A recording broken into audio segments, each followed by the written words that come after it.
ओम शांति। योग तो सहज ही है, पर मनुष्य उसे कुछ कारणों से कठिन और जटिल बना लेता है।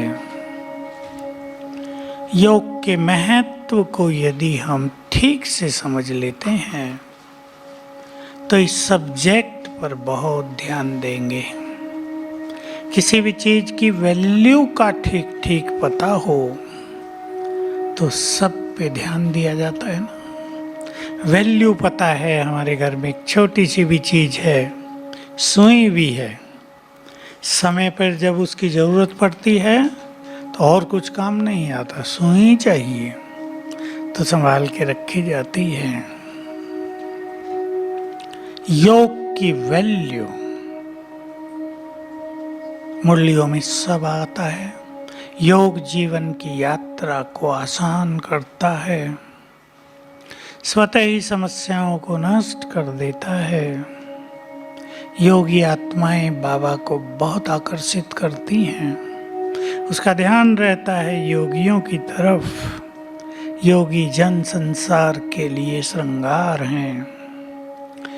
इन महान योगियों की संसार में उपस्थिति संसार के अस्तित्व के लिए बड़ी काम की होती है। तो हम अपने योग को महत्व दें। आज भी एक लाइन मुरली में सुनी, मैं भी सुन रहा था, ये दुख तो कुछ भी नहीं, बहुत दुख आने वाले हैं। हमने सुना, किसी ने लिख लिया, ठीक है आएंगे। परंतु मैं तो दुखी लोगों को देखता हूँ क्योंकि मेरे पास आते हैं। मैं सोचता हूँ जब बहुत दुख आएंगे तो इनका क्या हाल होगा। ये बात अज्ञानियों की नहीं, ब्राह्मणों की भी है। दुखों को सहने की शक्ति, जिसको बाबा कहते हैं विनाश को देखना सहज काम नहीं है। चारों ओर भय का माहौल होगा, बढ़ता जा रहा है भय संसार में। हमें अच्छा योग करके अब इस योग से अपने को भी और संसार को भी मदद करनी है। समय विकराल आएगा। छोटी सी बात कह दूं, बाबा नहीं आ रहा है, आगे की कोई उम्मीद नहीं है।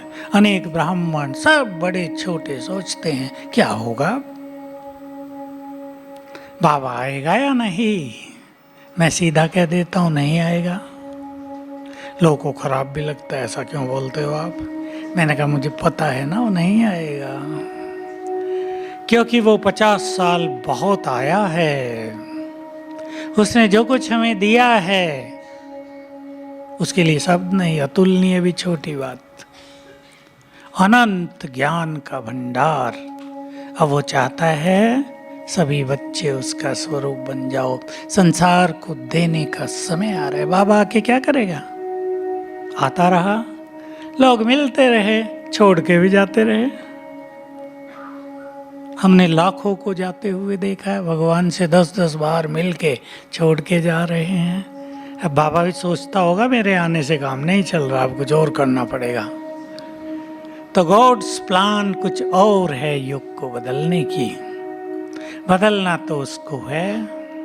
एक बात और याद आ गई, टॉपिक से बाहर है पर बता दूं।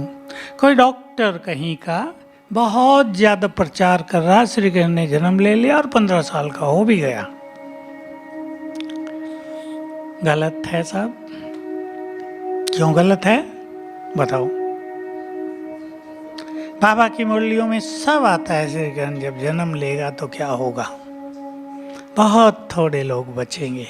जब वो आत्मा उतरेगी, लाइट हो जाएगी, सबको पता चलेगा फर्स्ट प्रिंस ने जन्म ले लिया। पतित आंखों से देवताओं को नहीं देखा जा सकता, उसका बाप भारत का सम्राट होगा। कहाँ है वो सब। ये सब झूठे प्रचार करते हैं लोग जिन्हें कुछ नहीं आता। इसलिए हमें श्रेष्ठ योगी बनकर अपनी स्थिति को महान बनाना है। बनना है योगी। कौन कौन बनना चाहेंगे। नहीं, सब नहीं। वो तो एक दूसरे को देख के हाथ उठाते हैं। मैं खुली बात करूंगा आपसे, ये नहीं आप तो हो ही योगी, जैसे बाबा खुश कर देता था ना, सब मेरे योगी बच्चे बैठे हैं, योग लगता हो ना लगता हो, बाबा से तो जुड़ गए तो योगी तो हो गए। सच बताओ, त्याग करना पड़ेगा। अगर योगी बनना चाहते हैं तो व्यर्थ के लिए कान बंद। बोलो माताओं का, अब बोलो क्या इरादा है, सोच के बोलना। हाथ ऊपर जा रहा है, ये मेरे पास नहीं, ऊपर सीधा। व्यर्थ सुनने की आदत, आजकल नेट, यूट्यूब, व्हाट्सएप, फेसबुक, ये वो, माताएं कम लगी होंगी पर युवा वर्ग तो पूरा लगा है। ये सब विनाशकारी है। विनाश से पहले इन सब ने विनाश किया है मनुष्य का। प्योरिटी का विनाश, सद्बुद्धि का विनाश, बुद्धि की एकाग्रता का विनाश। खुल के बोल रहा हूं, जरा बुरा किसी को लगे हाथ उठा देना तो बंद कर दूंगा। योगी बनना है जो सर्वश्रेष्ठ प्राप्ति है, उससे बड़ी प्राप्ति कोई होती। योगी बनना ही बहुत बड़ी प्राप्ति है, क्योंकि उसमें आत्मा परम आनंद में रहती है। स्वर्ग के सुख भी उसके आगे फीके लगते हैं, वो सुख ही बहुत बड़ा है। मैं तो याद किया करता हूँ, हमने बाबा के पाठ को कितने साल देखा, पहले दिन से अंत तक। वो दिन याद करते हैं जब बाबा नीचे शांतिवन में 4-4 घंटे बैठते थे। वाइब्रेशंस याद आते हैं, वो डीप साइलेंस, परमात्म प्यार की तरंगे फैल गई। हम सब के लिए बहुत बड़ा उत्सव होता था, वो सेलिब्रेशन होता था या नहीं, जिन्होंने किया है। हमने तो हजारों बार कर लिया। यहाँ आए, हिस्ट्री हॉल में आए, बाबा अपने कमरे में आए, और कई जगह आए यहीं। तो अब बाबा चाहता है तुम मेरे पास आओ, शरीर छोड़ के नहीं, शरीर में रहते हुए। आने वाला समय हमसे ये डिमांड करेगा कि हम संसार को बहुत कुछ दें। और जो मोह ममता माया के जाल में ज्यादा उलझ गए हैं ना ब्राह्मण, उनके हाथ कुछ नहीं आएगा। जब उन्हें लगेगा इन करोड़ों को कमाने में तुमने जीवन लगा दिया, वो समाप्त हुए, रोता छोड़ गए। इसलिए दृढ़ संकल्प करें सभी, मुझे योगी बनना है। कई लोग इस बात को नहीं समझते। योगी बनेंगे, कार्य सहज सफल। योगी बनेंगे, बच्चे चरित्रवान। योगी बनेंगे, बच्चे बहुत अच्छा पढ़ेंगे। योगी बनेंगे, सफलता आगे पीछे घूमेगी। लोग सोचते हैं योग में टाइम दें, मुरली में टाइम दें, अरे काम में टाइम दें। बहुत गलत विचार है, उलझते जा रहे हैं कई लोग। इसलिए प्रभु प्लान को समझते हुए 2030 तक उसे युग बदल देना है। उस तरह से प्रोग्राम नहीं चलेंगे जैसे चलते आए हैं 84 साल, कुछ और चलेगा जिसे तेजी से परिवर्तन होगा। बाबा क्या करते थे, बाप ये मेहनत राजा और रानी तैयार करने की कर रहे हैं। जिस दिन वो तैयार हो जाएंगे, प्रजा तो एक दिन में आ जाएगी सारी, एक दिन लगेगा। इसलिए 10-12 लाख से 10-12 करोड़ होना 1 साल का काम होगा, बस, ज्यादा नहीं। लेकिन महत्व होगा देने वालों का, जिनके अंदर योग की शक्ति होगी, जो दृष्टि देकर दूसरों के दुख हर सकें। देखो कौन करेगा ये काम, जो वाइब्रेशंस देकर सबको रात को सुला सकें। सोएंगे नहीं लोग, मुझे साफ दिख रहा है 2025 आते आते संसार की आधी पॉपुलेशन रात को जागरण करेगी, सजाएं खाएंगे। पूर्वज बनकर उन्हें सुला दें अपने कमरे में बैठ के ही।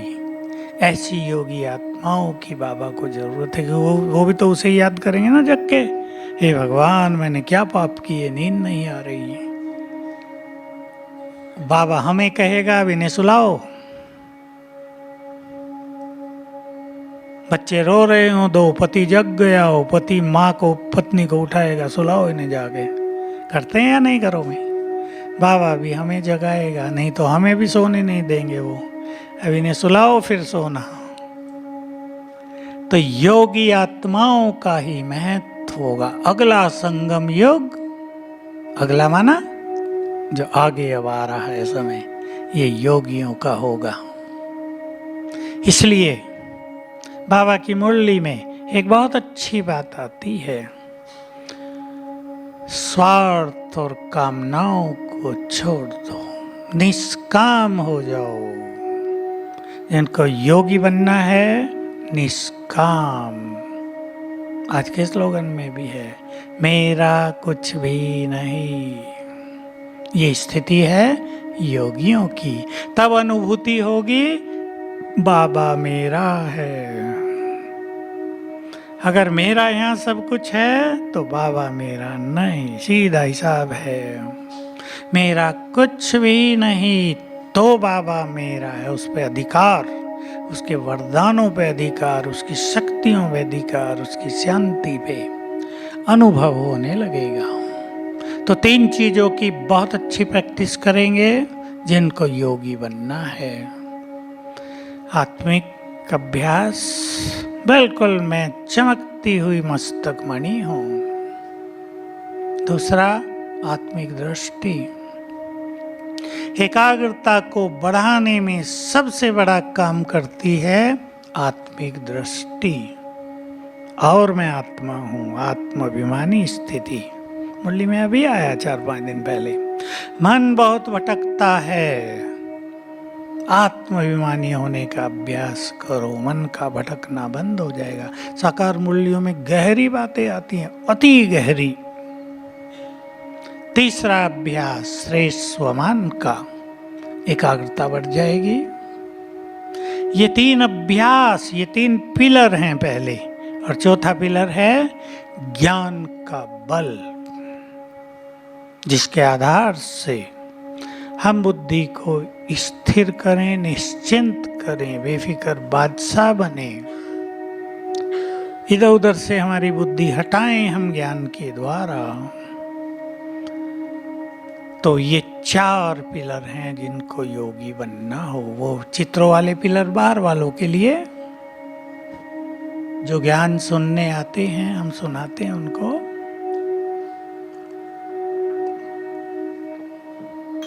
ये पिलर हमारे लिए इंपॉर्टेंट बात है। अभ्यास, प्रैक्टिस प्रैक्टिस प्रैक्टिस, इसको ही तपस्या कहते हैं।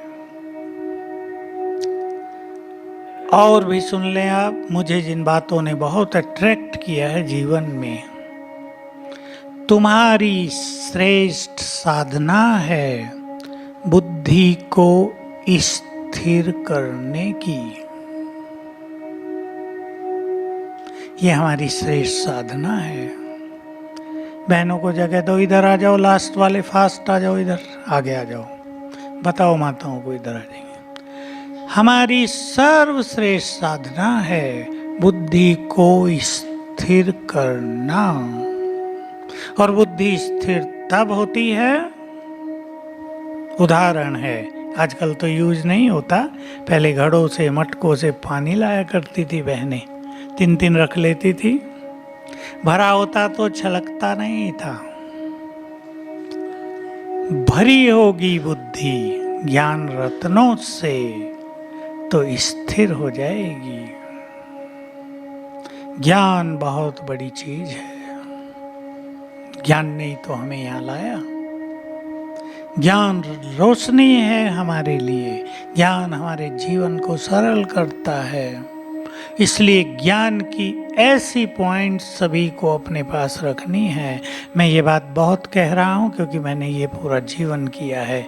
अब मैं आपको कह रहा हूँ, कम से कम 16 पावरफुल ज्ञान की पॉइंट्स अलग से अपने पास लिखो, बदलते रहो उन्हें। ऐसी पॉइंट्स जो चित्त को शांत कर दे, ऐसी पॉइंट जो हमें बेफिक्र बादशाह बना दे, ऐसी बातें जो हमें नशे में ले जाए, सब व्यर्थ को खत्म कर दे।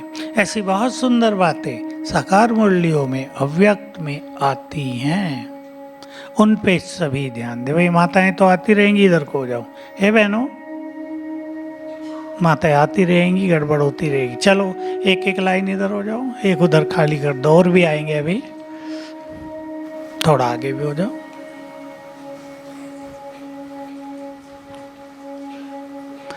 पहला अभ्यास सभी करेंगे, बस स्थिर हो जाओ भी। बाबा से अपनापन, ये मोटी बात भी है लेकिन बहुत सुंदर है। बाबा मेरा है, गीत तो हम सब ने बना दिए खूब, वो मेरा है। जैसे आप अपने बच्चों को देखेंगे, सोचना नहीं पड़ता है मेरे हैं, क्या फीलिंग होती है, क्या प्यार रहता है, क्या भावनाएं रहती हैं, हम उनके लिए क्या करना चाहते हैं। पड़ोस के बच्चों के लिए तो नहीं करेंगे ना वो। बाबा मेरा है, पहला कदम योग का। ये मेरापन बढ़ाना है, बड़ी गहराई है इसमें। ये मेरा बाबा कहने वाला नहीं बात कि कह दिया मेरा बाबा काम हो गया, लेकिन बहुत अपनापन हो जाए। अपनेपन पर क्या होता है? अधिकार। नेक्स्ट सबसे बड़ी चीज होगी भगवान पे अधिकार। छोटी बात नहीं होगी। अब तो मनुष्यों पे भी अधिकार नहीं रहा। आपका अधिकार आपके बच्चों पे नहीं है अभी। अधिकार करेंगे तो छोड़ के निकल जाएंगे आपको। भगवान पे अधिकार पसंद है बहनों को? भाई लोग समझ रहे हैं? वो मेरा है, उस पे अधिकार है। बाबा बहुत अच्छी चीज सिखाते रहे, बहुत बार सिखाया, यूज करो बाबा को। वो मेरा है कहने के लिए नहीं, सचमुच वो मेरा है, उसे यूज करो।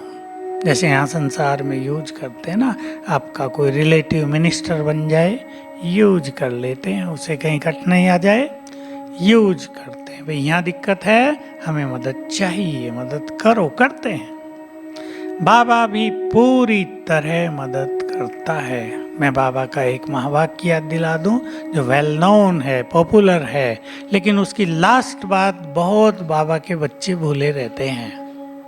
जब भी मुश्किल आता है दिल से कहना, आगे बोलो, और आगे, और नहीं, बाबा की महिमा नहीं करो, और आगे बोलो,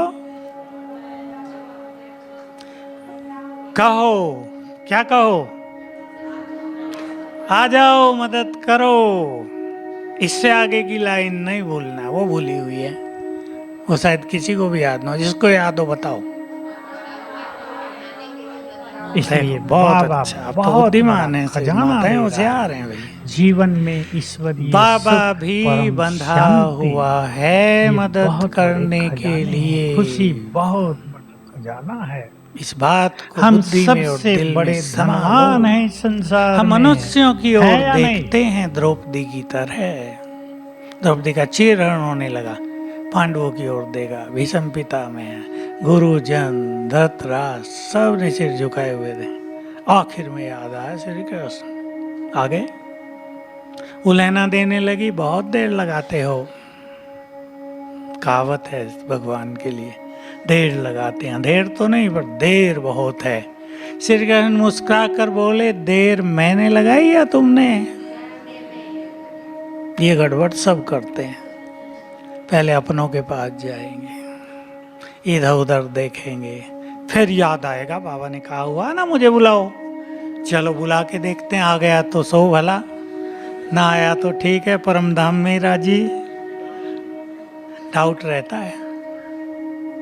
इसलिए अधिकार की फीलिंग, मेरापन, ऐशरीपन का बहुत अच्छा अभ्यास करना है। मोह छूटेगा 2 अभ्यास से। आत्मिक अभ्यास, आत्मिक दृष्टि। बुद्धि एकाग्र होगी इन दोनों अभ्यास से, प्योरिटी बढ़ेगी इन दोनों अभ्यास से।